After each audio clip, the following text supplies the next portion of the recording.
A continuación, Noticiero Telesucesos. Clasificación A. Apto para todo público.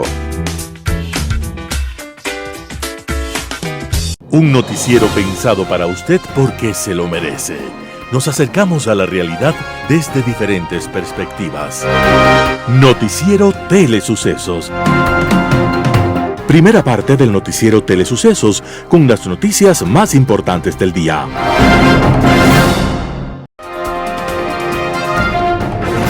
Un día como hoy. Un venezolano llamado Santos Luzardo, que vivía en Caracas, decidió regresar a los llanos para vender la hacienda, antigua propiedad de su familia. Pero al llegar, descubrió que en aquellas tierras la única autoridad era una mujer despiadada, capaz de todo por imponer su imperio de violencia y maldad. La mujer se llamaba Doña Bárbara y había tenido una hija llamada Marisela, a la que siendo una niña la echó de casa y ahora vivía como un animalito salvaje, sin educación ni esperanza. Cuando Santos Luzardo llegó a recuperar su hacienda, encontró que limitaba con la hacienda de Doña Bárbara, llamada El Miedo, y descubrió algo más. Descubrió a la joven Marisela y entre ellos brotó el amor. Doña Bárbara interpuso sus más oscuros oficios para impedir aquella relación, pero Santos Luzardo no se dejó amilanar y al final se cristalizó aquel amor que en principio parecía imposible. El final es dramático. Doña Bárbara, derrotada, abandona sus tierras y se la traga la llanura infinita, pero tocada por el amor de madre, reconoce que no hay fuerza que se oponga al amor y deja como heredera de sus tierras a su hija Marisela. Esta novela de Rómulo Gallegos, conocida como Doña Bárbara, es un torbellino intenso de pasiones y de celos, de grandes heroísmos, y estaba siendo publicada un día como hoy, 4 de diciembre de 1929. Y en esa lucha entre la justicia y la barbarie, entre la violencia y la rectitud, nos recuerda que en todos los seres humanos siempre titila una lucecita de amor que abre las puertas de la esperanza. Las principales noticias del día. Titulares. El Ministerio de Energía anuncia que no existirá alza de tarifas para los sectores residencial y comercial. La Corporación Financiera Nacional transfiere liquidez al Ministerio de Finanzas por $139 millones.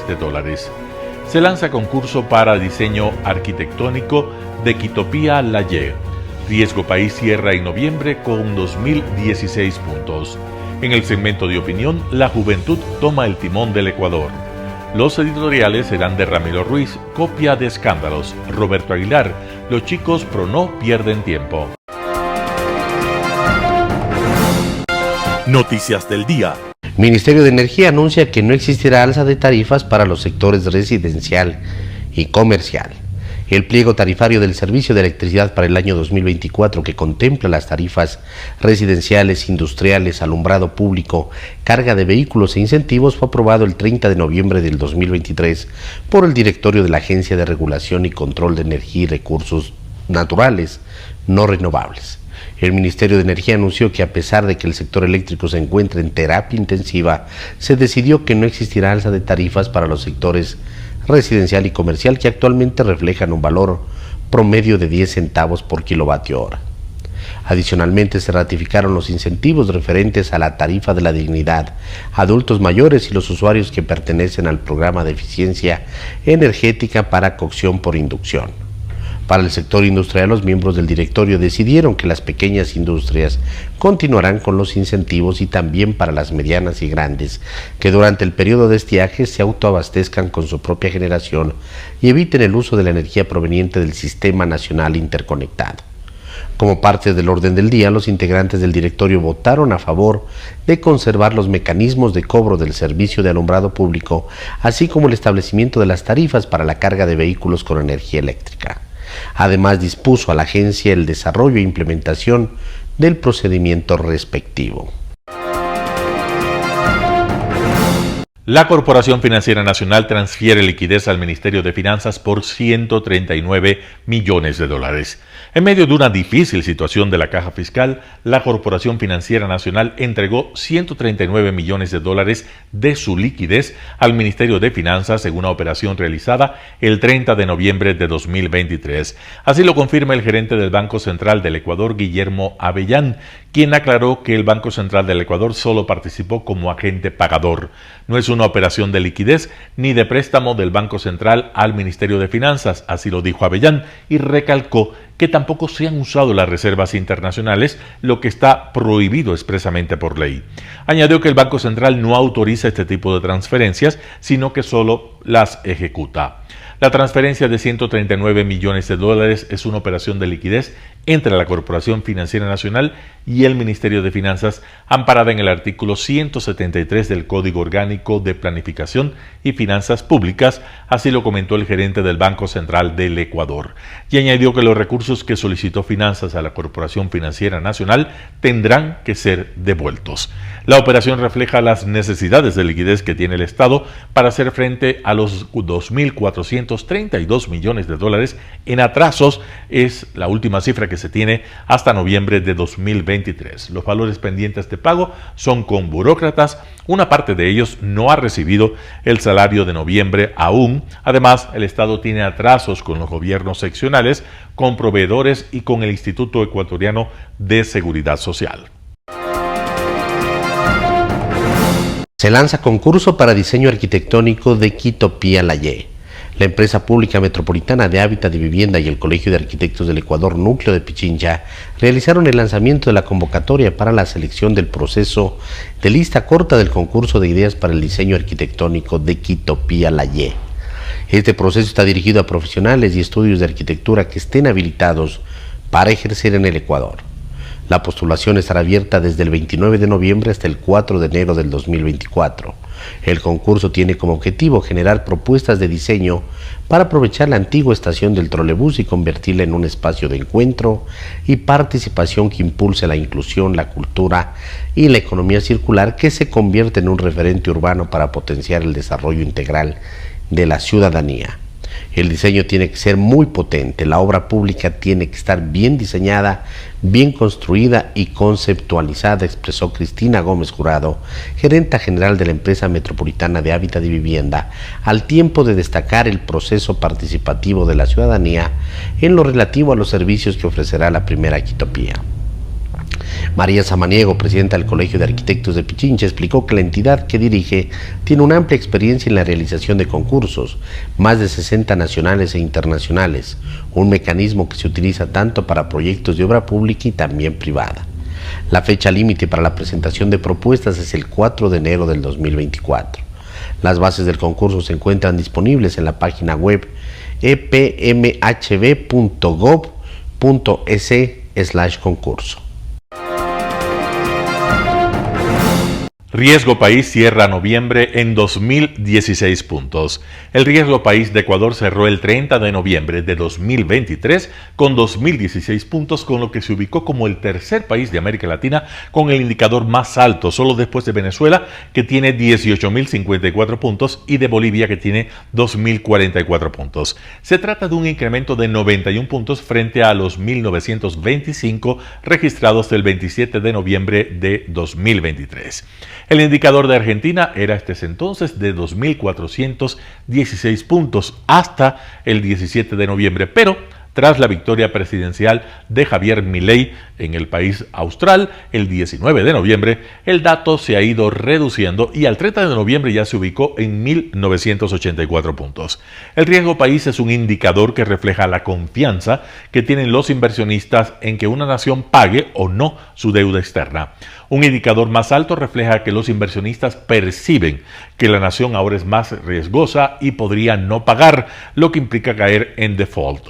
Con un alto riesgo país, además, las naciones tienen más dificultades para encontrar prestamistas para financiar sus presupuestos, pues las tasas de interés les resultan más altas. Por ejemplo, en el caso de Ecuador, con un riesgo país de 2.016 puntos, la tasa de interés que tendría que pagar si emite bonos externos para obtener recursos sería de al menos el 25% anual.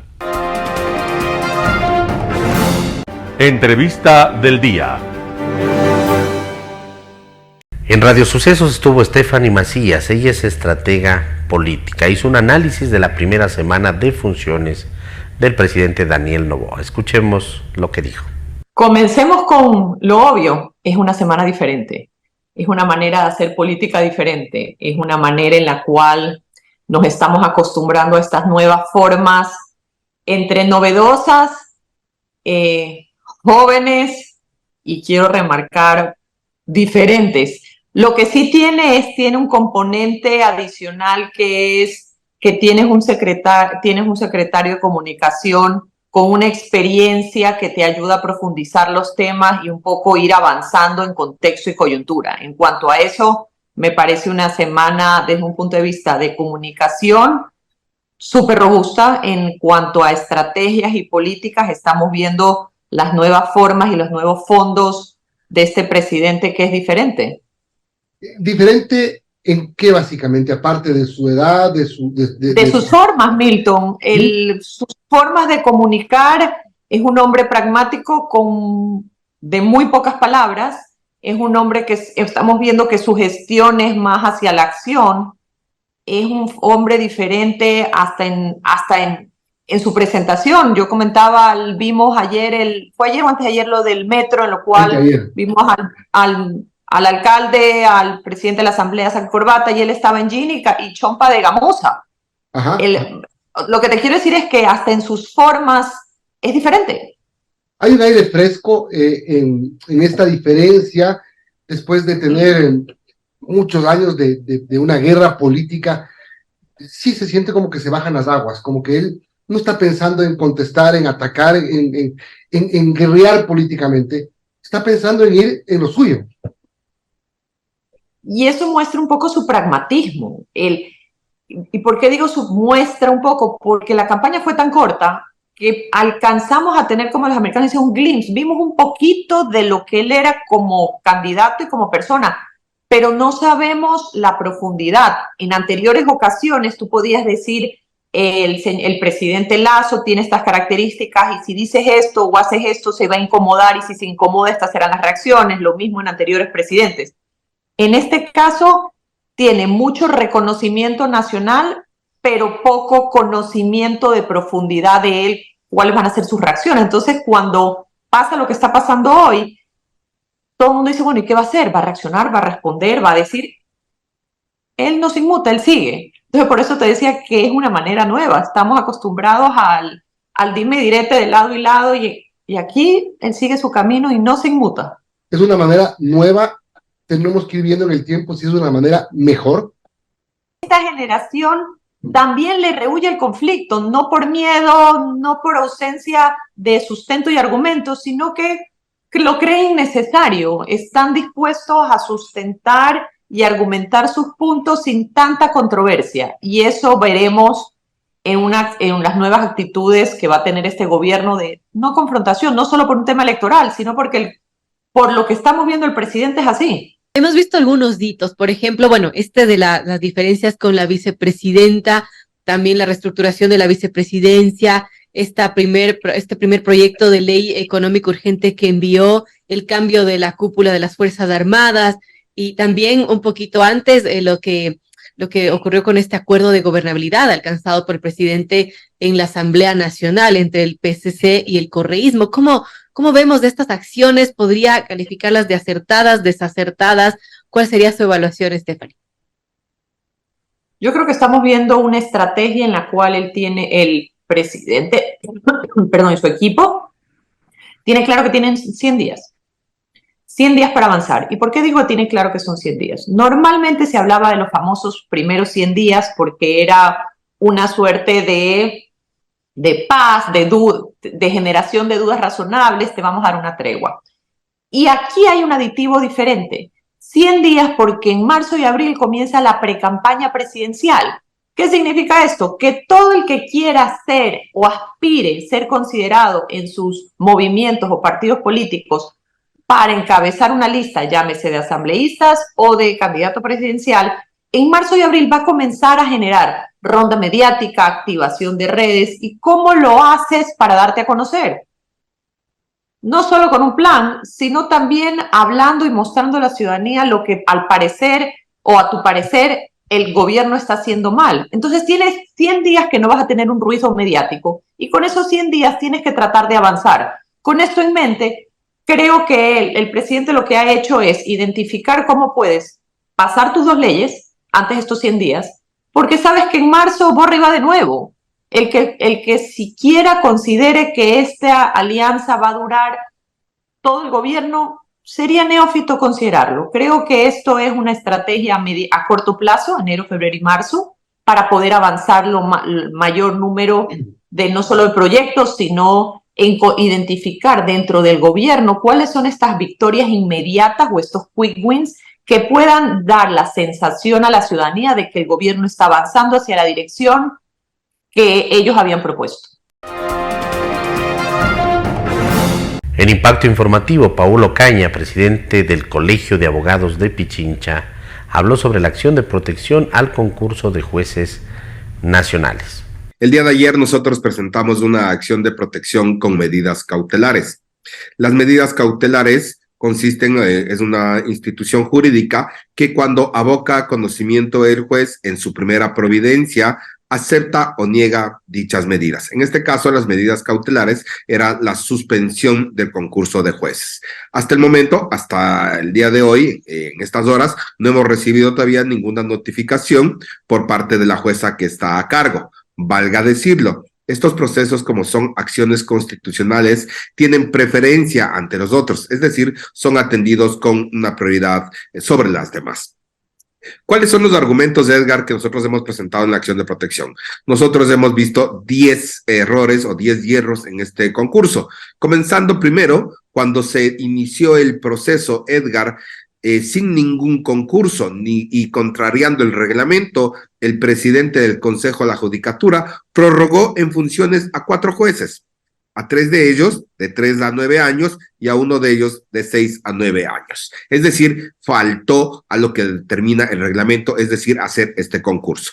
Segundo, se ha indicado que han conformado un comité de expertos, pero ¿expertos de qué? ¿Expertos en derecho? No lo creo. ¿Expertos en casaciones, de recursos casaciones que atiende la Corte Nacional? Peor aún. ¿Viste el grupo en el que está la ex legisladora Mireya Pazmiño?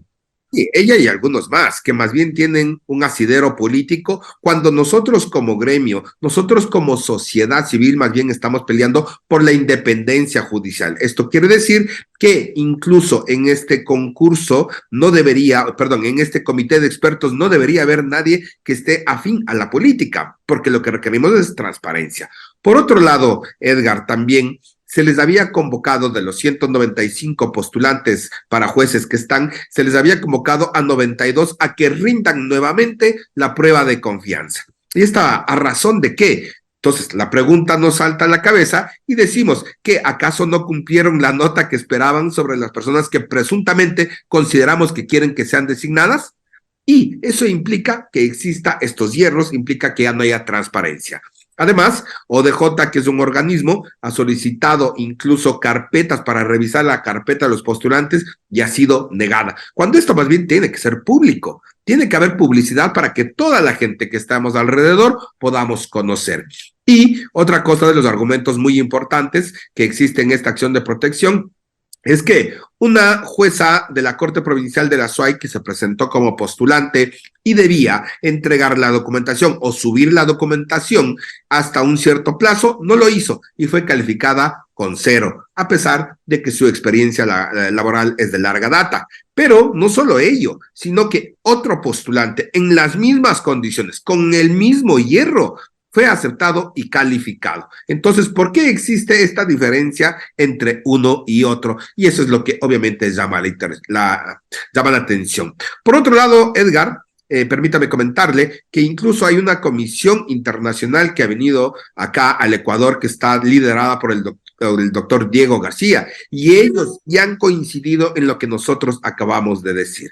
Ellos sostienen que el concurso debería ir para atrás y corregir estos hierros. Nosotros consideramos que no, que esta solicitud de suspensión debe ser definitiva porque ya no hay la transparencia en la publicidad. Y la pregunta será, pero sí, ya han invertido dinero, ya han gastado dinero. Yo considero que más costoso va a ser tener jueces designados a dedo, porque ellos van a ser los que conozcan los casos que se están tramitando hoy por hoy. Doctor Ocaña, recordamos que el doctor Diego García Sayán, que es toda una eminencia en Latinoamérica en el derecho, él le dijo en la misma mesa al doctor Wilman Terán que hay una serie de irregularidades en este concurso. Y el doctor Terán le dijo que le va a responder por escrito. ¿Usted sabe si es que efectivamente se ha dado esa respuesta por escrito a la organización de observadores? Desconozco si dieron la respuesta, pero valga decirlo, les haya o no les haya dado la respuesta por escrito, las conclusiones a las que llegaron es fatal. Indica que no existe transparencia y eso es lo que empaña este concurso. En Impacto Informativo, Fausto Ortiz, exministro de Finanzas, habló sobre las consecuencias de la reforma tributaria enviada por Daniel Noboa a la Asamblea Nacional. Veamos la nota. No hay cómo señalar exactamente si el riesgo país sube como consecuencia de la reforma legal enviada a la Asamblea o si tiene otras implicaciones. Porque podría ocurrir que hoy día el precio del petróleo se movió diferente o que la tasa de interés americana se movió diferente. Efectivamente sí se movió el WTI, ¿no? Pero eso por causas absolutamente externas al país.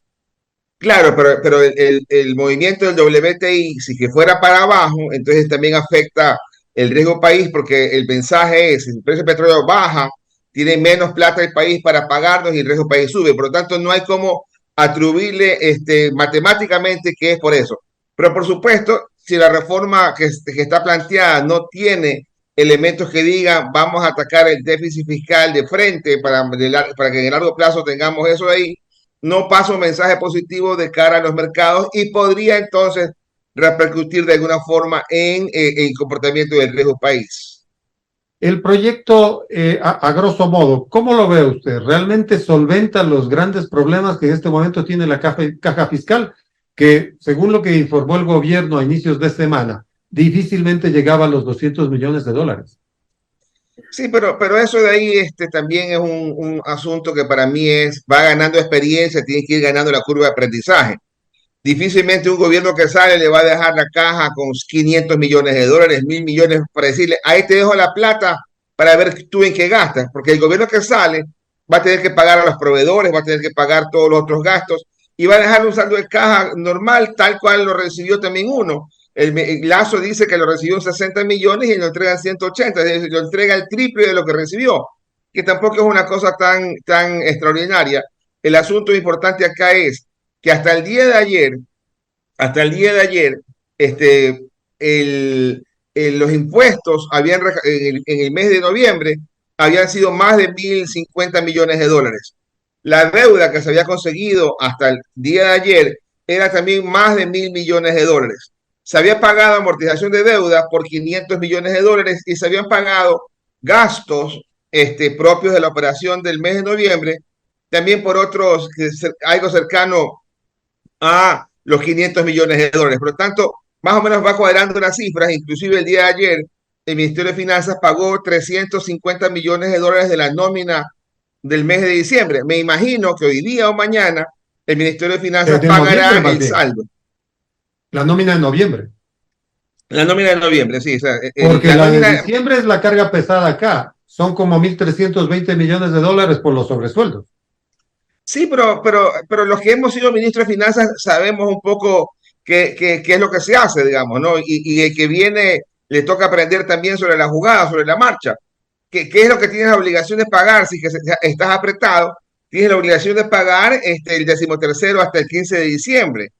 Y de ahí vas hasta el fin de mes y si que has juntado la plata, pagas todo la nómina completa hasta el 31 de diciembre. Y si se te complicó un poquito, entonces vas y pagas una buena parte, casi como que fuera una quincena en este año y la otra la pagas los primeros 2 o 3 días. Es decir, por ahí uno se va acomodando a el flujo de caja. Sabíamos que era un flujo de caja complicado, sabemos que diciembre es un mes elevadísima de gasto, y que los impuestos también ese mes serán 1.300, 1.400 millones de dólares y más o menos alcanza para pagar la nómina. pero hay otros gastos también que ese mes se van a incurrir. Economista, el proyecto permitirá mantener los esquemas de recaudación, porque hasta septiembre, octubre, las autoridades del SRI decían que más o menos el año tendría como 15,000 millones en términos de recaudación. ¿Se podrá tener eso en el 2024 con este paquete, si es que es aprobado tal como está? Sí, mire que para este año el presupuesto del Estado contemplaba 16,000 millones de dólares de ingresos por impuestos. El año pasado fueron 15,200 millones de dólares. Este año, como van los números, va a ser menos de 15,000 millones. Mi número es 14,700 millones de dólares. Es decir, en los pero impuestos... Pero eso es por los impuestos que se bajaron en enero de este año. Un panorama de noticias para su estatura intelectual.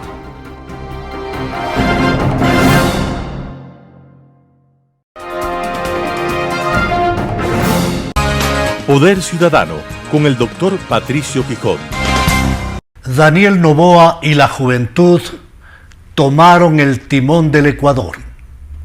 Daniel Noboa Asín, a sus 35 años de edad, se posesionó como presidente constitucional de la República para complementar el periodo que resta a la culminación del que fuera recortado por la implementación de la muerte cruzada, esto es, para año y medio. Con un discurso que duró algo más de 7 minutos, Noboa estableció su objetivo medular, que será reducir la violencia e incrementar el empleo y trabajo. Los viejos modelos políticos quedaron atrás. Aquellos que busquen atraparme en viejos esquemas fracasarán, sentenció el joven mandatario. Noboa prestó juramento ante el presidente de la Asamblea Nacional, Henry Kronfle. Fue investido con la presencia de aproximadamente 1,000 invitados. El corto tiempo que tuvo la organización de la transmisión de mando habría determinado la ausencia de presidentes y jefes de Estado, asistiendo únicamente el presidente de Colombia, Gustavo Petro. Al evento asistió el presidente saliente Guillermo Lasso, soportando un ambiente adverso. El expresidente se refirió en medio del silencio, se retiró en medio de un silencio que fuera abruptamente interrumpido por gritos lanzados por una asambleísta del correísmo. Soy hombre libre y pragmático. Recibí el apoyo y la esperanza de los más jóvenes que quieren un cambio, sostuvo Noboa, tras advertir claramente que no se encasillará en viejos paradigmas ideológicos o políticos. Recordó que su familia y él han padecido persecuciones políticas de distintos gobiernos, mas enfatizó que su obligación es poner primero al Ecuador y romper ese ciclo de revanchas. No soy anti nada, el anti tiene techo, tiene límite, el pro es infinito, enfatizó Noboa Asín, tras destacar que la juventud no es sinónimo de ingenuidad, es sinónimo de fuerza. Sostuvo que su gabinete refleja la presencia de sangre nueva. Pocas veces en la historia del país hemos tenido un gabinete ministerial tan diverso, destacó el mandatario Noboa. El flamante presidente se definió como un hombre de pocas palabras, pero de acciones concretas y audaces, expresando además que el Ecuador actual es joven, libre, diverso y emprendedor. Más allá del llamado a la unidad y a dejar atrás la vieja política de las revanchas y enfrentamientos estériles, se pudo evidenciar la existencia de una clara distancia entre Noboa y la vicepresidenta Verónica Abad, quien prefirió acudir a un mercado popular del norte de Quito a almorzar y no asistir al almuerzo oficial ofrecido en Carondelet, donde dijo no había sido invitada. En horas de la tarde, el presidente Noboa procedió a nombrar y posesionar a los siguientes ministros de Estado. Ministro de Gobierno y del Interior encargado, la señora Mónica Palencia. Secretaría General de Comunicación, Roberto Izurieta. Ministerio de Relaciones Exteriores y Movilidad Humana, Gabriela Sommerfeld. Secretaría Nacional de Planificación, Saría Moya. Ministerio de Industrias y Comercio, Sonsoles García. Ministerio del Deporte, Andrés Gushmer.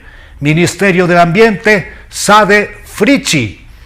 Ministerio de Agricultura y Ganadería, Franklin Danilo Palacios. Ministerio de Energía y Minas, Andrea Arrobo. Ministerio de Transporte y Obras Públicas, Roberto Luque. Secretaría Jurídica de la Presidencia de la República, Michelle Mancheno. Secretaría General de la Administración Pública y Gabinete, Arturo Félix. Ministerio de Defensa Nacional, Giancarlo Lofredo. Ministerio de Educación, Daniel Calderón. Ministerio del Trabajo, Ivonne Núñez. Ministerio de Salud, Franklin Encalada. Ministerio de Inclusión Económica y Social, Zaida Rovira. Ministerio de Desarrollo Urbano, Humberto Plaza. Ministerio de Turismo, Niels Olsen. Ministerio de Cultura y Patrimonio, Romina Muñoz. Ministerio de Finanzas, Juan Carlos Vega. Ministerio de Telecomunicaciones, César Moreno. Ministerio de la Mujer, Ariana Tanca. Secretaría General de la Administrativa de la Presidencia, Marisa Péndola. Es necesario que los ecuatorianos tengamos la apertura para entender que se ha iniciado un nuevo proceso, para reconocer que ahora quienes han tomado el timón de la patria son los jóvenes a quienes debemos apoyar a fin de todos juntos empujar en favor de la construcción de un nuevo Ecuador más seguro, más justo, más equitativo, más solidario, más honesto, más inclusivo. Editorial. Copia de escándalos. Editorial de Ramiro Ruiz. Comenzaron los actos políticos escandalosos. El primero, el intento de enjuiciar a Diana Salazar, fiscal general de la Nación. Para que la tentativa se haga realidad, además, era preciso los votos de los dos partidos de la alianza. Los correístas se quedaron sin respaldo del Partido Social Cristiano y de otros movimientos. No sabemos todavía lo que pueda suceder en las próximas fechas. El segundo escándalo, la que enfrentan el presidente de la República y la vicepresidenta. A la segunda mandataria no le importó el acto de posesión, un acto formal y una muestra de cordialidad y buenas relaciones con los invitados nacionales y extranjeros. Verónica Abad escogió servirse el almuerzo en el mercado Iñaquito. Este desajuste de conducta tiene múltiples significados. Una de ellas, la alianza con el Partido Correísta y Social Cristiano, fueron el punto fuerte de una total discrepancia. Según la señora Abad, no es aceptable aliarse con partidos de la oscuridad política que hicieron daño al país. La vicepresidenta reaccionó porque el presidente no tomó en cuenta la divergencia. El país se quedó pasmado. Tenemos experiencia amarga en desacuerdos. El país vivió 15 años de ultraje. En el momento menos esperado asistíamos a los escándalos. Cada berrinche político nuevo se encargaba de opacar al anterior. Pero la memoria social lo tiene presente. Las ofensas al país no siempre se olvidan, abandonan o destruyen. Simplemente permanecen. El presidente decidió que la vicepresidencia de Ecuador será reformada y su vicepresidenta cumplirá una función única en Israel. Verónica Abad deberá ejercer su cargo en Tel Aviv. El presidente Daniel Noboa lo dispuso el viernes 24 de noviembre del 2023 a través del decreto número 27. Será colaboradora para precautelar el escalamiento de la conflictividad entre Israel y Palestina. Con este decreto el presidente puso final al griterío. La función de Verónica Abad será pequeña. Desde hace décadas ninguna organización internacional, tampoco algún presidente con una influencia universal ha encontrado soluciones definitivas desde hace décadas. Este problema comenzó en el año 70 de la era cristiana. Ninguna ley le acreditaba a Israel que Jerusalén esté en sus manos. En 1948 fue la primera vez en 20 siglos que el pueblo israelí tenía el privilegio de tomar autoridad de la Ciudad Santa.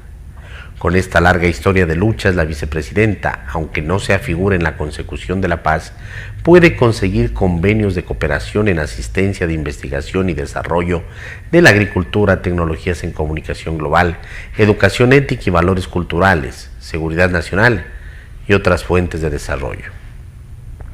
En otra página de los malos recuerdos, no es la primera vez que un presidente de la República se sienta incómodo con el segundo mandatario.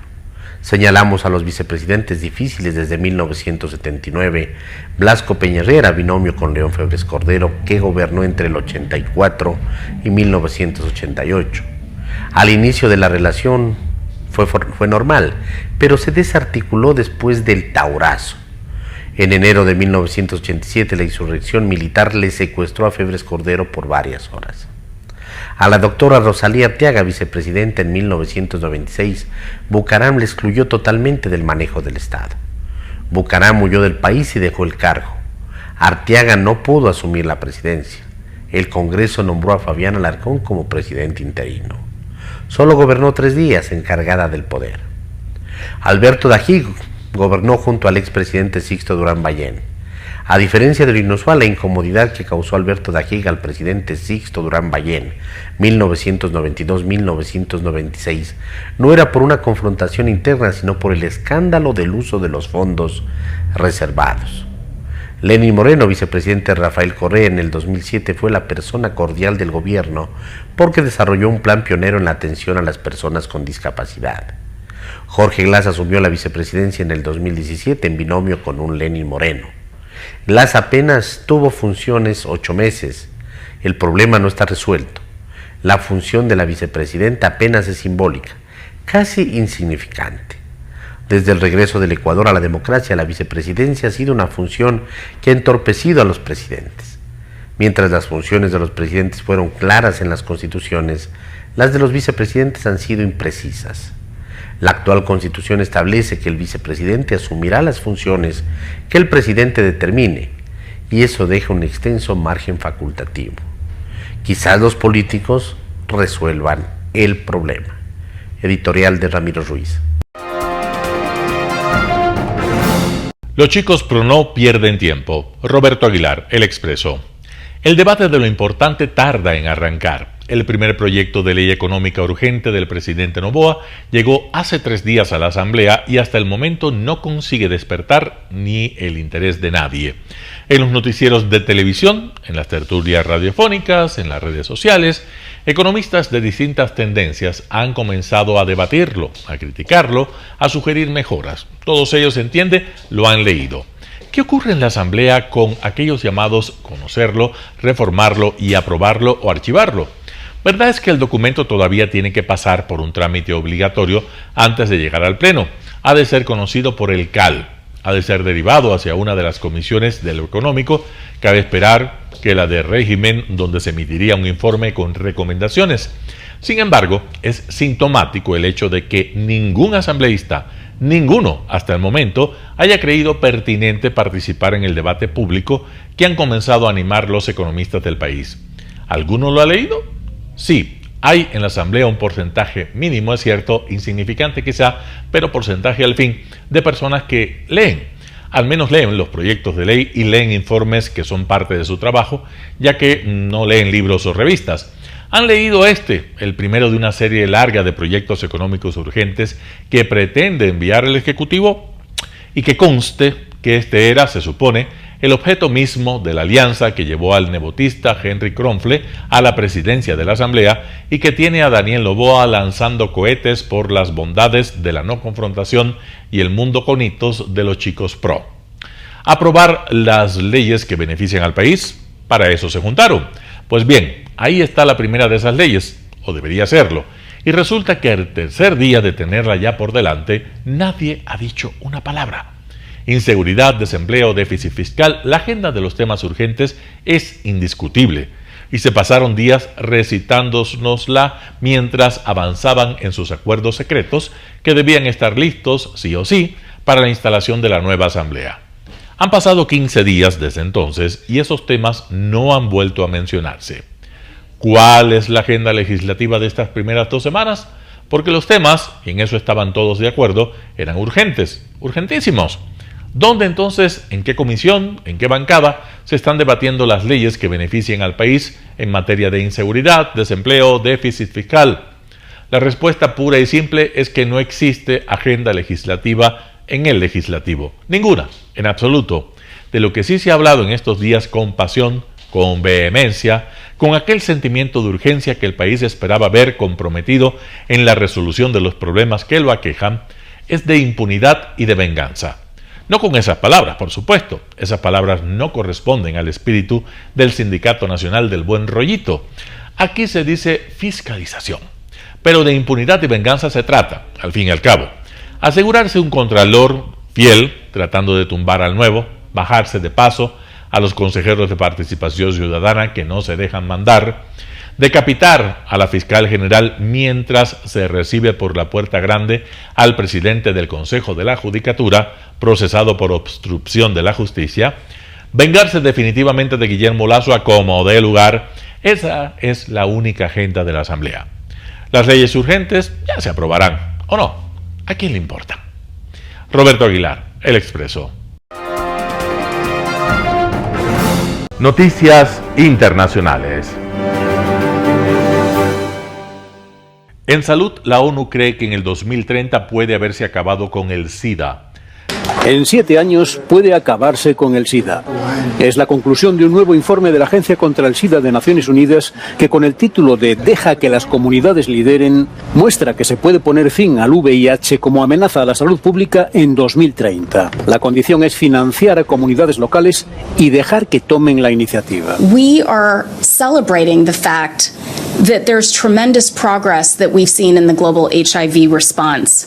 AIDS deaths, for example, have decreased by nearly 70% since they peaked in the early 2000s. There are fewer new infections now than ever before. This is great progress that countries around the world have made. There are 1.3 million new HIV infections that occur every year. Okay, that's just what we saw last year. That is striking. That means we are leaving major populations behind, and we are not closing the gaps that need to be closed. En 2022, 39 millones de personas en todo el mundo vivían con el virus de la inmunodeficiencia humana.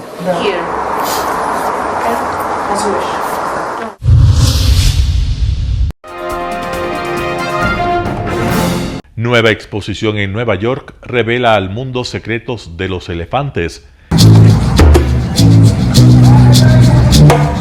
Un impresionante mundo abrió sus puertas en el 4º piso del Museo de Historia Natural de Nueva York.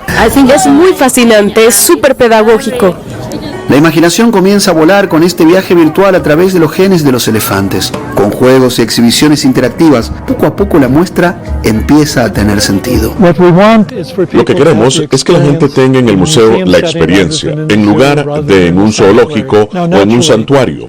Naturalmente, aquí no tenemos elefantes vivos, tenemos representaciones disecadas, pero eso es algo positivo para un museo, porque las puedes mostrar de muchas maneras, haciendo todo tipo de cosas que quizás nunca verías en la naturaleza.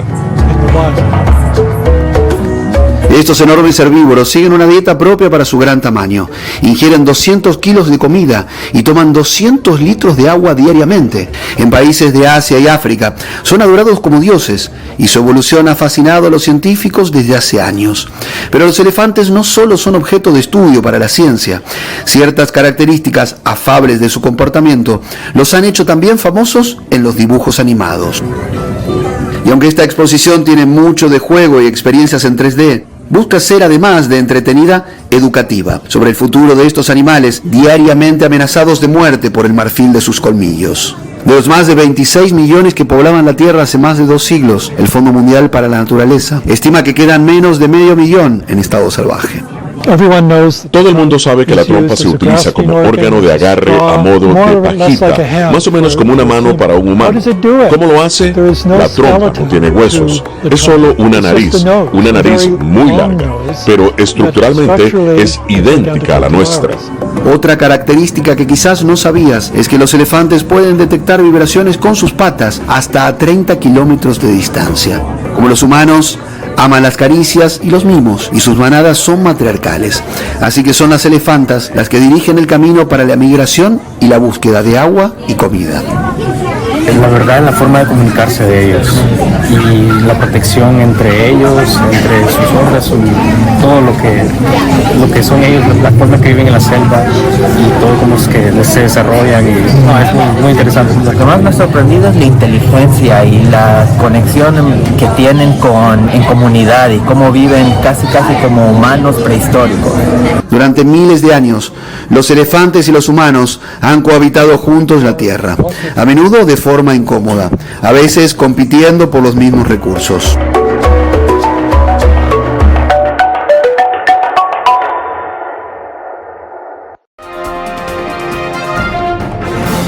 Brasil se une a una OPEC Plus que restará 2.000 millones de barriles al día en 2024.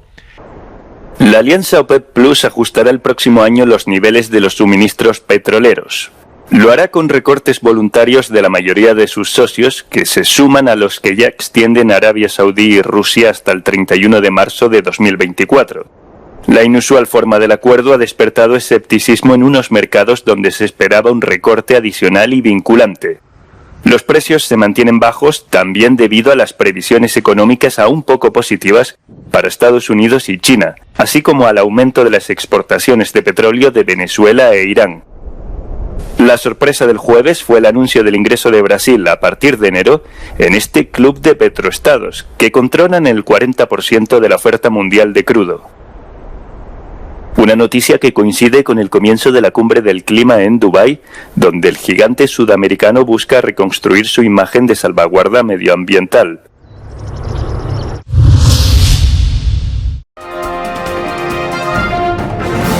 Israel y Hamas culpan mutuamente de la ruptura de la tregua mientras se reanudan los ataques.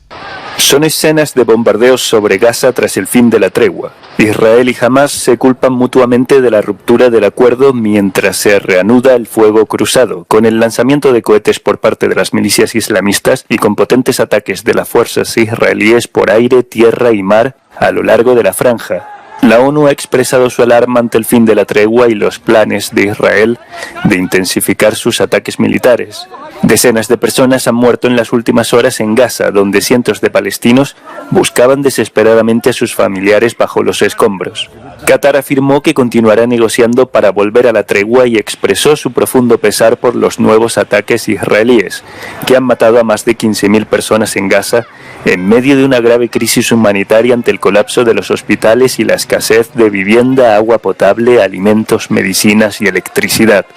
Israel, por su parte, confirmó que todavía quedan dentro de la franja 137 rehenes, mientras que 110 han sido liberados durante los 7 días que ha durado la tregua entre Israel y Hamas.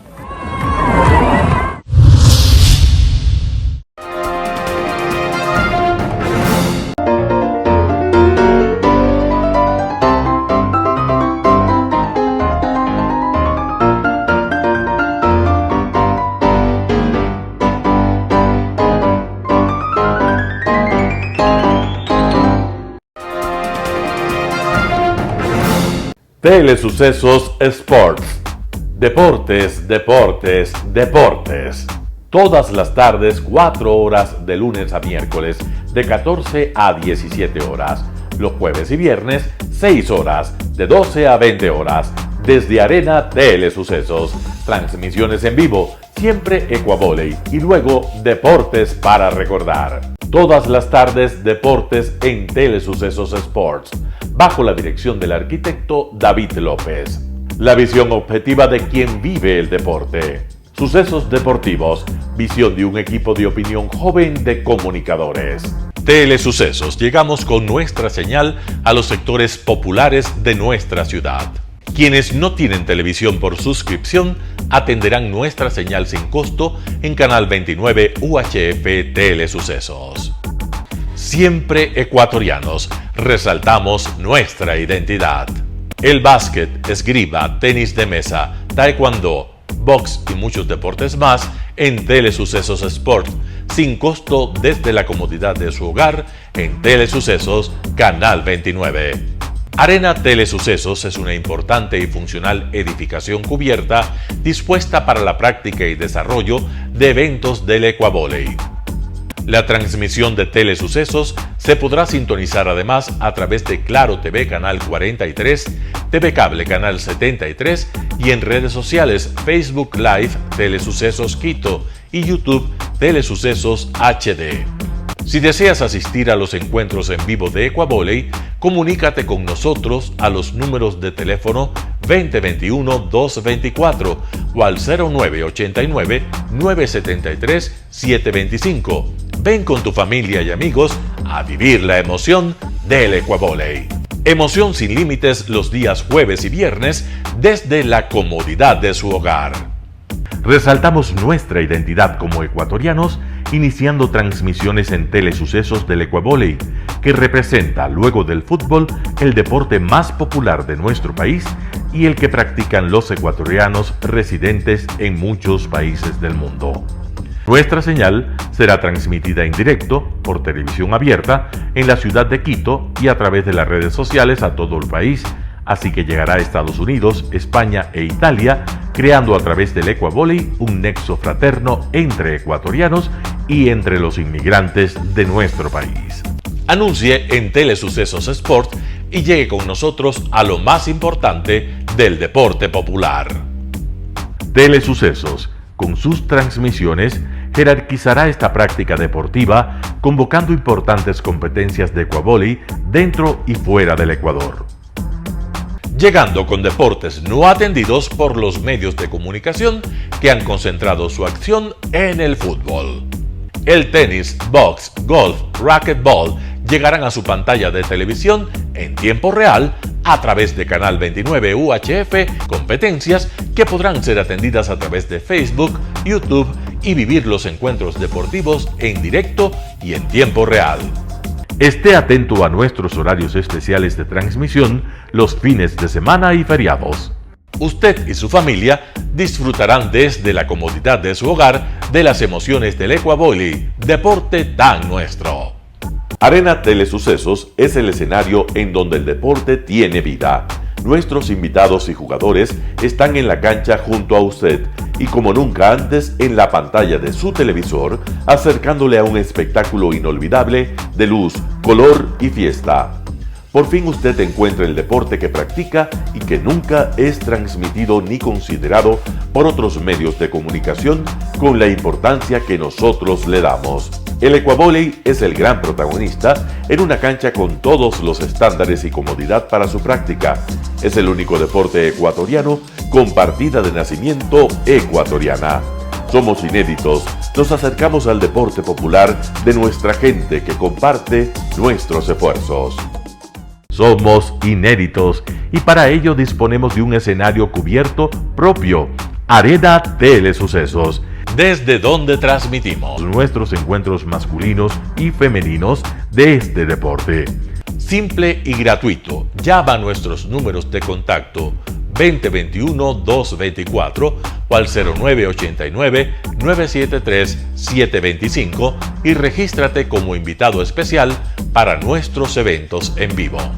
Arena Telesucesos, el escenario cubierto para la práctica del deporte 100% ecuatoriano, el Ecuavóley. Telesucesos es un canal de televisión que incorpora a su programación manifestaciones culturales y deportivas que marcan la identidad de nuestro país. Consideramos que el Ecuavóley es una manifestación deportiva con partida de nacimiento popular y nombre propio ecuatoriano. Arena Telesucesos, funcional espacio cubierto para la práctica y desarrollo del deporte. Arena Telesucesos, el escenario para campeones. Arena Telesucesos atiende deportes de su preferencia: básquetbol, tenis de mesa, esgrima, taekwondo, fútbol sala, box, halterofilia. ¿Cómo llegar? Nuestras instalaciones se encuentran en el norte de la ciudad, en un sector de gran crecimiento y desarrollo urbano al que se accede a través de la vía E35, más conocida como la Avenida Panamericana Norte. Desde el centro comercial El Portal, a 2 kilómetros a la derecha, se encuentra la calle García Moreno, antiguo camino a Llano Grande, una arteria en la que se desarrollan dinámicos comercios. Junto al centro comercial Ciudad Alegría, a 100 metros, hemos llegado a nuestras instalaciones, Arena Telesucesos, la cancha del Ecuavóley. Por fin tiene usted un espacio de difusión de su deporte preferido. Telesucesos, el canal de televisión siempre inédito. El noticiero Telesucesos es retransmitido de lunes a viernes a las 7 horas por Radio Planeta Sur 106.1 FM de la ciudad de Loja. Noticiero Telesucesos.